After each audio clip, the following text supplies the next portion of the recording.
This is our brown bag kickoff. So we're going to have 3 more of these for this month in celebration of Archaeology and Preservation Month, which kicked off on the 1st. And so the very first guest is Jessica Montcalm, who is an archaeologist and project manager for the Division of Oil, Gas, and Mining.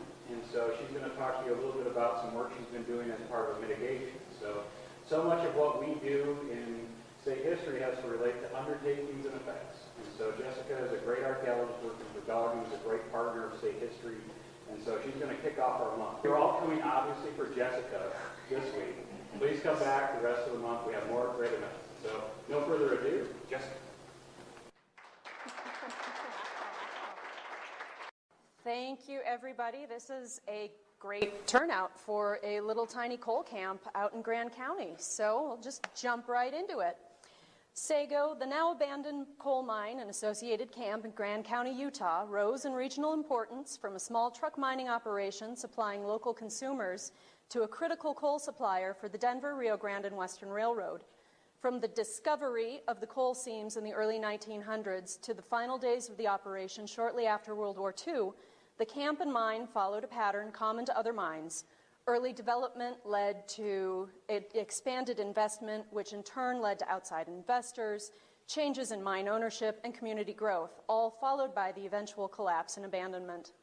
Following the close of the mine operations at Sego, the new uranium boom drove residents to seek their fortunes elsewhere. Families packed up and moved to Thompson, Green River, Moab, and other towns while the infrastructure at the mine crumbled. Fires plagued the remaining structures, and in the 1980s, the Division of Oil, Gas, and Mining undertook a project to permanently seal the portals and dismantle the aging and decrepit structures.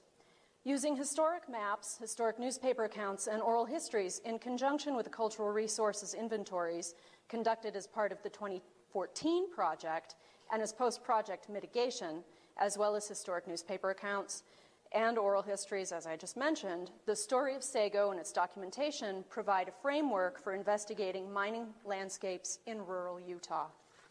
And now that the canned segment of the presentation is over, let's look at the fun stuff. As I mentioned, the Sego location is outside of Moab in Grand County. It is more specifically 8 miles north of Thompson Springs up Sego Canyon. This map was developed for the 2014 Abandoned Mine Reclamation Cleanup Project that was conducted at that location, and it was a maintenance project to address things left on the ground that weren't taken care of in the 1980s. So, as I mentioned, this was a maintenance project, but since the Abandoned Mine Reclamation Program is funded through the Office of Surface Mining, Reclamation, and Enforcement, which is a federal agency, we have to comply with Section 106 and take into account our impacts and effects to cultural resources. So coming out of the inventories to assess these impacts that we were going to have, the story of Sego began. As I mentioned, in the early 1900s, right about 1901, 1902, a gentleman by the name of Ballard, Henry G., noticed that there were some really fancy-looking fuel outcrops where he was grazing his cattle. This happened to be 8 miles north of Thompson Springs, where he also happened to own the mercantile and a couple of other commercial businesses on the main drag. He, being a resourceful businessman, decided that moving the coal out from these outcrops down to the hub where the local customers could purchase it would be a good idea, and so he started. The earliest developments at the seam included a very rough wooden tipple, out of which the coal would be loaded into wagons and then trucked down the hardly improved trail into Thompson. These pictures here came from a 1909 USGS survey report that documented the viable mineral resources of the region, and bless their hearts, they did a great job doing that documentation. The man in the coal seam is not Ballard, unfortunately. It is one of the gentlemen doing the USGS inventory. After initial development, around 1909, Ballard convinces some other folks from the greater Salt Lake area to invest and formally incorporate the American Fuel Company. Along with this incorporation, they founded the Ballard and Thompson Railroad Company to construct track from the mines down to Thompson to better facilitate the transfer of that coal to market. At that time, the investors in Salt Lake were funding in infrastructure on the ground, like the tipple and wash facilities in the back of the photo here, the barn, and then the boarding houses and wash houses. This picture was taken roughly at about the same time as the other USGS photos. I'm sorry, in 1914. So this is 5 years after the initial pictures taken by the USGS in 1909. So one can see that the influx of money really did impact the infrastructure on the ground. Interesting to note, the 1937 mine plan maps document the location of all of the facilities shown in the previous picture. The barn is there, the bunkhouses are there, the shop is there, the tipple and the wash facility are there. So they were continued to be used throughout the operations. Another interesting development during the American Fuel Company years was the segregation of the camp. The main industrial core of the camp was obviously focused around the tipple, the wash facilities, and the rail connecting the portals to the tipple. But above that area was what was known as Upper Camp, where the, to put it kindly, ethnic population lived. In that same 1937 plan map, the boarding house, which likely grew out of one of those tent houses that you see on the, is that your right-hand side, is affectionately referred to as the Jap boarding house. This is just one of the many ethnicities that have been documented in the camp, and it is one of the factors that makes the camp in and of itself a very unique expression in coal camp history in Utah. So after the American Fuel Company was operating for about 10 years, they started to have some financial difficulties, little things like spending all of their money on infrastructure and developments, but not having enough money to pay the employees, which trickled into employees reaching out and coming in contact with union and labor organizers from the Price Helper area who slowly began to infiltrate the camps. At about that time, American Fuel Company went, we're bankrupt. They sold off their property, reincorporated, and the Chesterfield Fuel Company came into being. Based out of the East, it happened to have the same board of directors as the American Fuel Company. So although the name changed, it was still being run by the same core group of people who were primarily focused up in Salt Lake, unless they were direct mine management. During the Chesterfield years, however, is when Sego as a coal camp started to take on more national importance.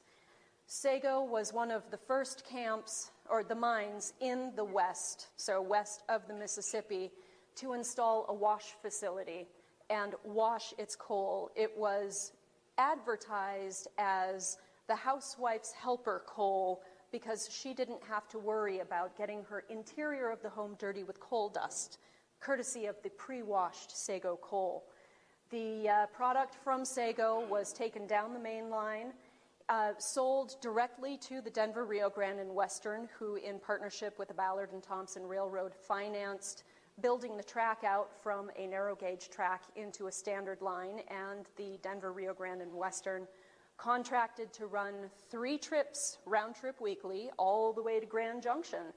In addition, they took that coal and marketed it as far east as Ohio and Kansas, and they were also selling it up to Oregon and Washington State. This is that 1937 plan map. Chesterfield, of course, was taking inventory of its coal holdings, and they were very good at documenting what pertained to the business end of the coal mine. It's rather difficult to see on the screen, but the extent of hashed lines shows coal resource. The narrow strip kind of meandering down the right-hand side is the industrial core, and then further to the bottom of that line is the community of Sego. Looking at this, courtesy of those coal mine maps, we are able to identify, at least in theory, the underground extent of the mining operations. This includes locations where breakout portals would be, fan portals, manways, and all of these seemingly singular expressions above ground, but they all tie into the same underground workings. And then if we look in more detail at the industrial core, we can see things like the tipple location. This is that water tank, which was that famed structural addition that made it the cleanest coal in the West. There are the developed roads, the various portals, the boarding house again, the coffee shop, barns, bunkhouses, wash houses. And then, interestingly, the small square locations on the map are dugouts wherein the more fortunate or less fortunate, depends on who you ask, employees of the mine lived during their employment. And then looking further down the map, we have the core of Sego, the town. Now, I mentioned there was the upper camp north of the industrial core. This is what was referred to as lower camp. The distinction was made predominantly because lower camp was where the mine manager lived. It was where the school teachers lived. It was where the doctor lived. It was where the white, Euro-American, native English-speaking members of the Sego community lived, whereas everyone else who worked in the mines, the Japanese laborers, the Chinese owner of the Japanese boarding house, the Greeks, the Italians, the Slavs, the Austrians, the Slovenians. There are more, and I'm forgetting them all right now. At this point, I think I have 13 different called-out ethnicities in various newspaper accounts of employees working at the mine, but they were segregated and outside of the lower camp and the formalized hub. Utilizing those mine plan maps from the 30s and courtesy of Tessie in the back and her mad GIS skills, we were able to take the mine plan and overlay it onto existing aerial imagery, which gave us an idea of the spatial distribution of these facilities on the ground. That, compared with the extent of underground operations, gives an idea of what was altered by humans and therefore constitutes a boundary for a cultural site if we're following definitions laid out for us in our BLM handbook. That, in conjunction with the 155 plus features identified by the Cultural Resources Inventory conducted for the 2014 project, allows us to develop this site boundary that not only includes the surface manifestation of what remains now, but the projected extent of actual human alteration on the landscape. Granted, most of that is underneath a capped plateau or behind blocked-in walls, but using these mine maps and looking at where things, especially breakout portals, fanways, manways, and that sort of thing, were located on the landscape, allows us to look at what seem to be isolated features and actually tie them back into the site to which they belong. So this here, the hashed line in the center, is the extent of the site as it was defined in 2014. What I'm proposing is an extension of those site boundaries to include the verifiable extent of the underground mine workings. The private landowner, this is on private land, is in support of this designation. He grew up in Sego. Sego is near and dear to him. He just wants to see it done well, and he wants people to know how important the camp was to him and others. So we've managed to draft this revised archaeological site boundary.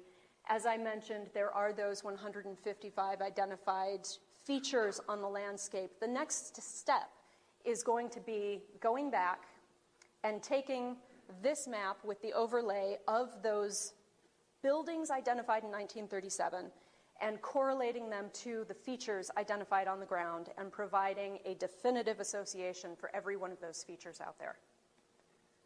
Jumping forward, the story of Sego as we know it now, however, is not limited to its archaeological potential. This was a living camp. There were people. It was documented, and it meant a lot. At one time, as you can see, Sego was touted as the busiest coal camp in the state, which is saying something when it's running up against the major industrial producers in Price, around Wellington, in the entire crescent of Carbon County. Interestingly, if you look very closely at the bottom left of this image, you can see those little roofed structures. Those are the dugouts that are identified on the mine plan maps, and those functioned as housing for the non-white, non-native English speakers in the Sego community. Looking back through the newspapers, and most of these came from the Grand Valley Times and the follow-up to that one, I can't remember the name of it off the top of my head. But Sego was a bustling place. It was the second largest community after Moab in Grand County at one time. The happenings in Sego were of national importance to some extent. The happenings in Sego corresponded with global events. Although this teeny tiny little, today, blip wide spot on a county road is nothing more than a few standing structures, at one time it took part in a larger network of events. As I mentioned previously, labor organizers started to trickle into Sego.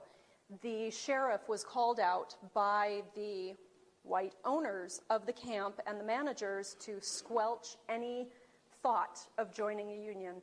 This worked in some part. However, there were still many members of the workforce who opted to ignore the directions of the management and strike. In response to this, the mine manager and the backers in Salt Lake City managed to paint the camp in a very whitewashed light. If it was brought up outside of the community and in publications to the broader state or further, it was an all-American camp. Everyone in the camp supported management. Workers were happy. And this is a common trend, but looking at local papers tells a different story. Later on, after Chesterfield petered out, World War II spiked coal need for a while, but following World War II and the deregulation of diesel, the railroads decided to move strictly to diesel-powered engines, and it effectively killed Sego as a mine. The Denver, Rio Grande, and Western said, thanks but no thanks, we've got new engines, and the mines, as formally incorporated businesses, shut their doors in 1947. At that time, the employees left at the camp pooled what money they had and purchased everything, the camp and the mines and the materials, the infrastructure from Chesterfield. And they managed to run the mine until 1952, providing coal for the locals, much in the same way as it had in the early 1900s. So again, this idea of the community unity carried through even after the management left the area. And most importantly, the story of Sego remains the people who worked at Sego. Most of this took place in the 1930s through the 1940s into the 1950s. The folks who worked at the tipple are still alive. There are folks living in Price, and come to find out, the Division of Oil, Gas, and Mining has actually worked with the brother of one of the gentlemen that you will see shortly. In addition to the local influence, Sego was put under quarantine in 1917 because of the influenza epidemic. There were documented cases, we'll get into that, Documented cases, including school teachers and the doctor who, on a drive to Moab to report, found out that the councilman in Moab actually put Sego under quarantine but didn't tell anyone, so they could arrest them if they came into Moab and hold them for a bond to raise money. People in Sego took great pride in their community. They donated to the war bond drives in World War I and World War II. Children left Sego to join the military on both accounts. One of the most entertaining tidbits to come out of doing the newspaper investigations is to find out that it was the greatest game of cat and mouse between the residents of Sego and the sheriff of Grand County to see who could catch or hide their booze the fastest. Almost everyone in the canyon at one point in time is written up in the newspaper as having possessed or having been involved in an outfit, having the sheriff called out on them, and there remain oral history stories of the train coming up, the brakeman, who's usually in the tail end of the train, being on the engine so he could shout to Mrs. Ronzio, the owner of the cafe, that the sheriff was in the back of the train so she could duck out back, grab her stash, and stuff it under the laying hens in her coop, where the sheriff never bothered to check because who would want to interrupt the hens? Again, this is a community, a story of people. This gentleman, Mr. Palacio, was one of the children of the camp. We're not exactly sure. We'll go back quickly here.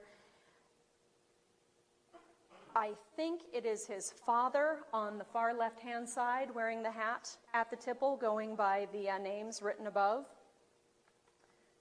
His brother worked as a safety person inspector for the abandoned mine reclamation program for the state, and he is still alive in Price. And if we're lucky, we can add him to our roster of oral histories and get him soon. These are the school children who attended the school at Sego.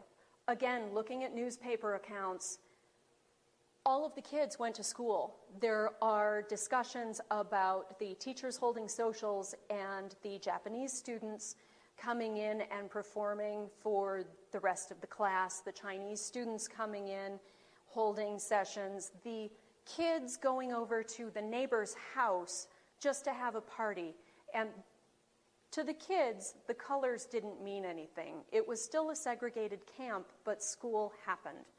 Today, that schoolhouse has been moved down to Thompson and is currently serving as a warehouse for the Water Conservancy.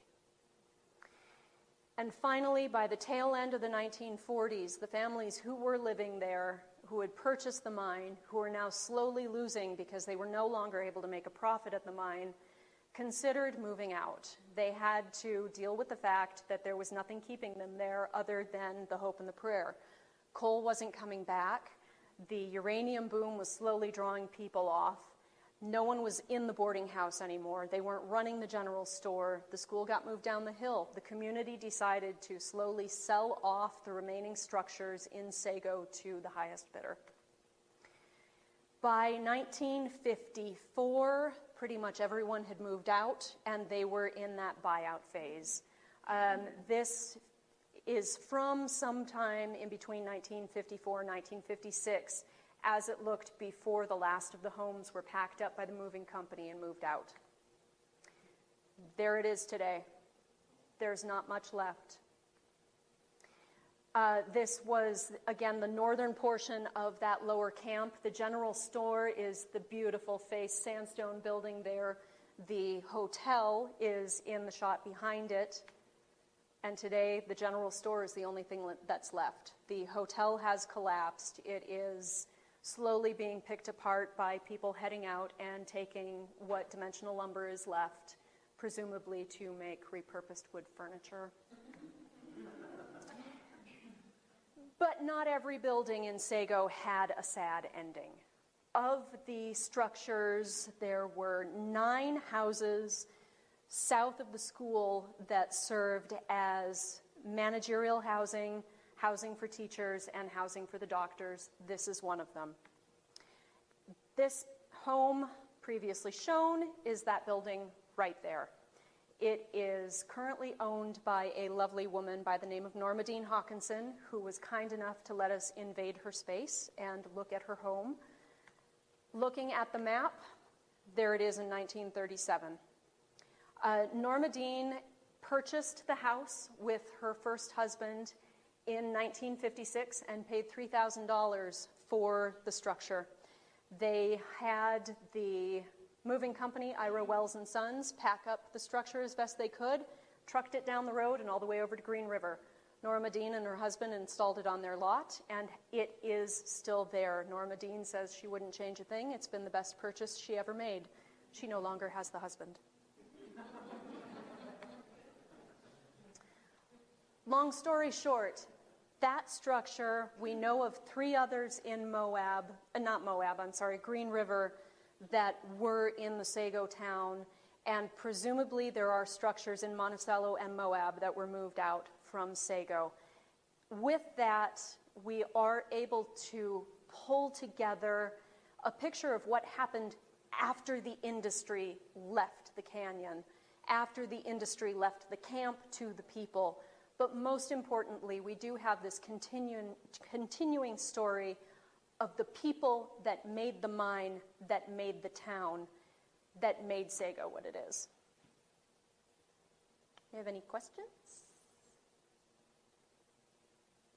How much distance was there between the upper and the lower? 1.5 miles, 2 miles. With the industrial core sort of at the mile marker right in the middle.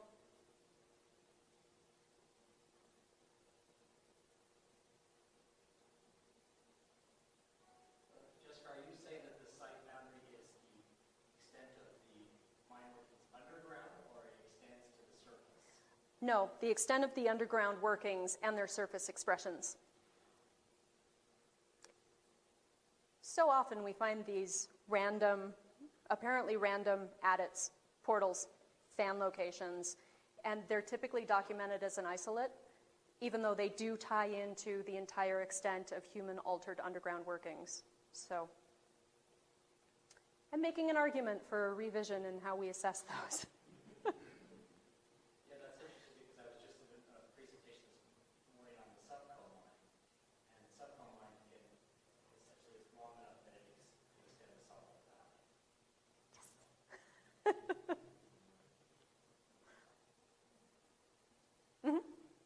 So you consider this site eligible for the National Register? Yes. Oh, it would be very nice. In the documentation done in 2014, it was recommended eligible.